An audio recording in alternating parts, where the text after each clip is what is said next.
Sampung ipinagbabawal sa Saudi Arabia. Yo, what's up guys? Ako nga pala si Omar Lip. At kung bago ka pa lang sa akin channel at mahilig ka sa mga gantong kwento, huwag mo kalimutang mag-subscribe. Tara, ating alamin. Isa ang Saudi Arabia na kilala na mayaman. Shoutout po sa lahat ng mga kapwa kong OFW. This is OFW Pinay TV. And then shoutout din po sa iyo, Sir Omar Lip TV. Ayan, so paki-subscribe na rin.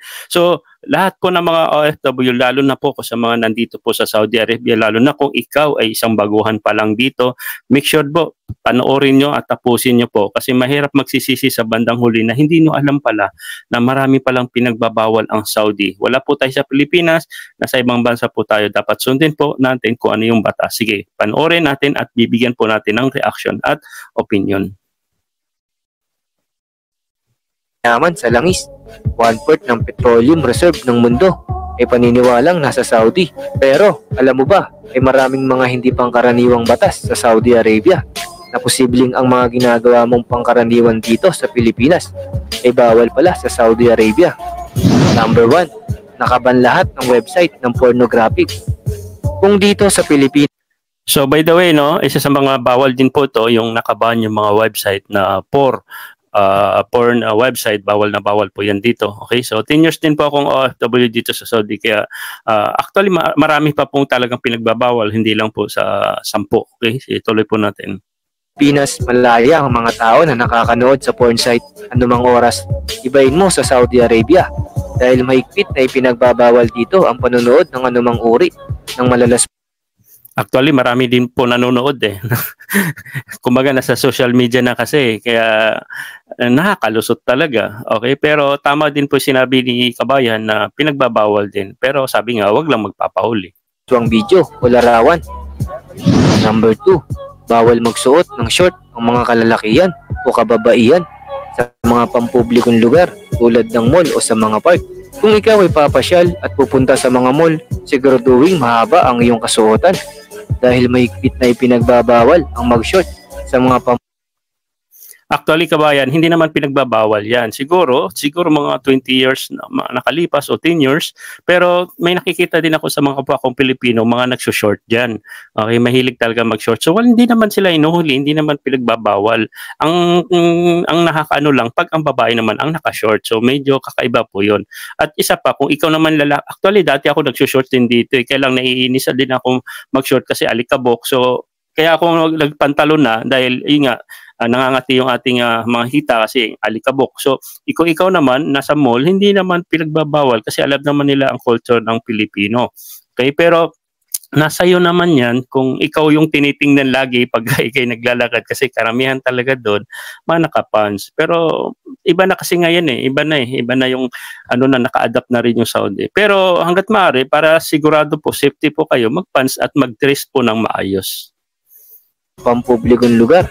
Dahil meron itong kaparusahan o pwedeng ikaw ay makulong. Number 3, bawal uminom ng alak o sigarilyo sa pampublikong lugar. Mahigpit na ipinagbabawal ang pag-inom ng alak sa mga pampublikong lugar. Kapag nahuli kang Yes po, totoo po, 100% bawal na bawal po ito. Pero marami po tayong mga kapwa Pilipino, matigas din po ang ulo. Dito po ginagawa, sabi ko nga sa mga past vlog ko na may mga kasama kong gumagawa at yun, mga nakukulong na ngayon kasi pinagbabawal po. Okay, so may mga nakikita din ako talaga nag-iinom, may binibilhan pa sila. Okay, so sabi nga, pagka gusto may paraan.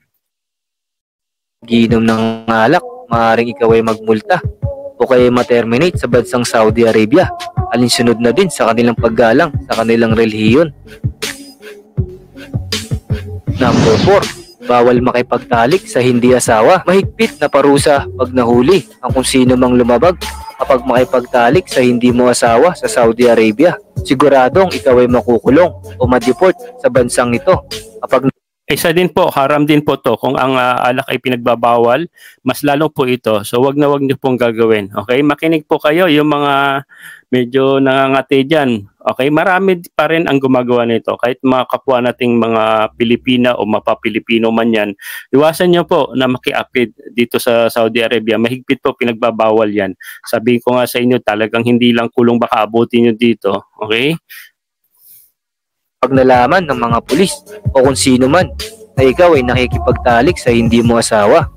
Number 5, bawal gumala kung saan-saan paghating gabi. Kung dito sa Pilipinas, pwede kang lumabas at bumili ng pagkain sa gabi. Kung ikaw ay nagugutom, dito sa Saudi Arabia, mahigpit na ipinagbabawal kapag kumagat na ang dilim o sumapit na ang gabi. At meron itong parusa na pagkakakulong kapag ikaw ay Kabayan, usually po, parang hindi ko naman sinabing mali ka, pero hindi. Marami po tayo, ang mga tao ngayon sa Saudi, lumalabas po yan sa gabi. Madaling araw po yan. Hindi po, iwan ko kung kontra po sa akin, hindi naman siya pinagbabawal. Kasi lumabas kayo ng umaga tanghali, bihira po kayo makakakita kasi nga sa init. Sa gabi po sila lumalabas. Lalo na kung holiday. Kasi madaling araw, makikita nyo kahit nga mga Saudi, mga naka-short na, madaling araw, alas 3, alas 4. Kasi adapt na ngayon adapt na yung Saudi Arabia. Hindi naman pinagbabawal maggala sa gabi. Iba nga, nagbo-walking park pa nag-i-exercise pa Diba? Yung parang luneta sa kanila dito sa Corniche, yung nag-i-exercise pa. Hindi po, hindi pinagbabawal yan sa gabi. May pinagbabawal lang kung may kayo na hinala na ginagawa mo kabayan. Gala-gala sa oras ng gabi. Kaya mas mainam na huwag ka na lang lumabas pag oras na ng dilim. Kung sa mga babae, point ko yon na wag talaga maglalabas, lalo na kung nag-iisa ka o kahit dalawa kayo mga babae, mas delikado din kasi sa labas. Alam nyo naman dito sa Saudi. Pero nasa inyo naman yan. Kung di nyo naman kailangan lumabas ng gabi, lalo lang masyado ng gabi, wag na kayo lumabas para sa safety. Yan din po yung sinasabi lang ni kababayan. Okay? Number 6, bawal makipag-usap at makipagtitigan sa mga babae. Kung dito sa Pilipinas, kahit sinong babae ay pwede mong kausapin. Ibahin mo dito sa Saudi Arabia. Karamihan sa mga Arabo ay mga seloso. Pag nakita kanilang tumingin sa kanilang asawa at makipag-usap ng matagal, ay agad silang manghihinala. At yes, totoo po yun, mga seloso din po yun. Kako minsan, nasa mall, namimili ako. Pag hindi ko alam, nagtatanong din po ako kay madam. Okay, pero naka-adapt na rin yun yung mga madam. Pero totoo din po to, no? Wag masyadong makipag-usap ng matagal. Kung may itatanong, minsan yung mga babae ang umiiwas din kasi may mga partner din yan kasama. Okay, tsaka wag lang masyado titigan sa mata. Kung kaya naman yumuko, andun pa rin yung sinaunang respeto, kahit sabi mo naka-adapt. Kasi iba pa rin yung culture. Kasi alam nyo to, Arabo, seloso po talaga. Totoo po to, totoo. Kung kaya naman iwasan, wag na po gawin. Okay? At may posibilidad na ikaw ay kanilang ipakulong. Number 7, bawal magdala ng matutulis na bagay. Kung lalabas ka man kahit saan man, siguraduhin wala kang dalang matulis na bagay. Kasi pag nahulihan ka ng matulis na bagay ng mga pulis, meron kang mabigat na parusa o kulong o multa at madeport sa bansa. Number 8, bawal makipag-away. Hindi, lalo po yun. Bawal na bawal po talaga yun. Kung sa atin nagdadala po kayo ng mga balisong, kung saan kanton sa Pilipinas. Pero dito, kasi may mga biglang nag-i-inspection po, may mga nagpapatrol, biglang tatanungin yung ID mo, tapos biglang kakapkapan ka. So, lalo na kung kayo na hinala yung kilos mo. Usually, mga Pilipino hindi gaano na-inspection kasi alam nila legal at nasa ayos. Okay? So, tiwala lang talaga sila sa mga Pilipino. Pero, hanggat maaari, iwasan po. Bawal po talaga yan. Away o makisali sa anumang gulo. Kapag ikaw ay nakipag-away o nakisali sa anumang gulo at napadugo mo ang iyong kaaway, ikaw ay mag-aareglo o maglalabas ng pera o maaaring bigyan ng parusa o pagkakakulong kapag ikaw ay sumali sa anumang gulo na pakikipag-away. Number 9, bawal. Totoo po yun, no? Kasi may nagkwento sa akin nung andun ako sa bilang bahay, may isang family driver, no? Magkwentuhan kami. Yung kaibigan niya, sa company po yun, okay? Tapos naiinis na po yung kapwa nating Pilipino dahil isang barracks lang po sila. Ang ibang lahi kasi sinasadya, tuwing kumakain siya, yun doon naman nagbabawas yung yung ibang lahi. Sinasadya, no, while kumakain. Asama nga naman, tapos ang ingay pa, rinig na rinig yung yung tapon, o di ba? So sinong gaganahan kumain? Hanggang sa nainis siguro yun na nakipag-away, sinuntok niya at may lumabas na sinuntok niya sa mukha. Ayan, may lumabas na kulay pula, yung dugo. Ayun, tumakbo sila sa sinama niya yung kaibigang ibang lahi din at na-report sa pulis. So yung kapwa natin Pilipino nagbayad ng 8,000 real, which is 100,000 po yun.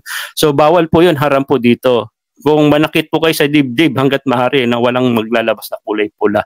Yun ang ibig sabihin.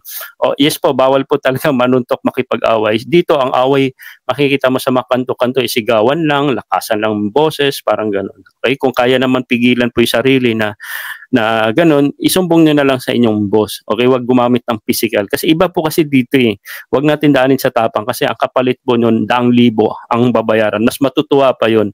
Kaya minsan nga, nung natapos na yung usapan, kasi kakaltasan na yung Pilipino, yun, parang ano niyan eh, inaasara naman siya ng ibang lahib na parang sinabi, sige, suntukin mo ulit ako, parang gano'n. Di ba? Ang hirap pag may mga ganong ibang lahi kasama sa barracks. Sige po, tuloy natin. Bawal ang karning baboy. Mahigpit na ipinagbabawal ang kumain ng karning baboy sa bansang Saudi Arabia. Ito, mas lalo to haram na haram yan. Alam niyo naman siguro mga OFW. Pero meron pong nakakain nito dito sa Saudi. Okay, maraming nakakalusot. Ingat-ingat po. Dahil na din ito sa pagsunod at paggalang sa kanilang relihiyon.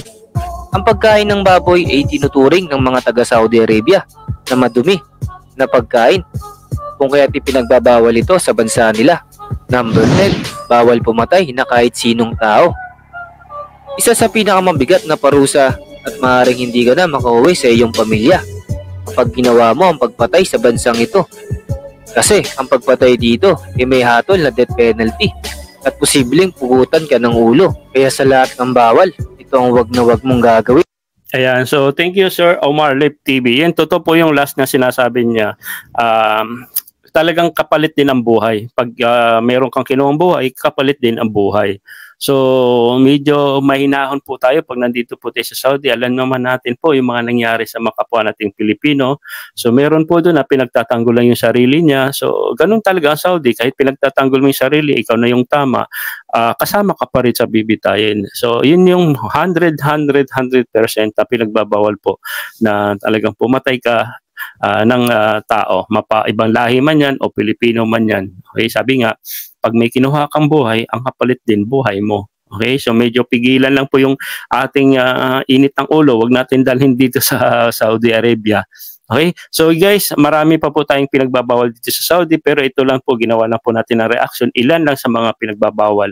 So nasa inyo naman po kung susundin nyo o hindi. Okay, ang sinasabi lang ito ni Sir Omar Lip TV, guide lang po natin to, lalo na sa mabagawang OFW. Huwag po natin abusuhin yung mga batas dito po sa kung saan po tayong Saudi o kung saan bansa po tayo, lalo na sa mga bansang Saudi katulad ko.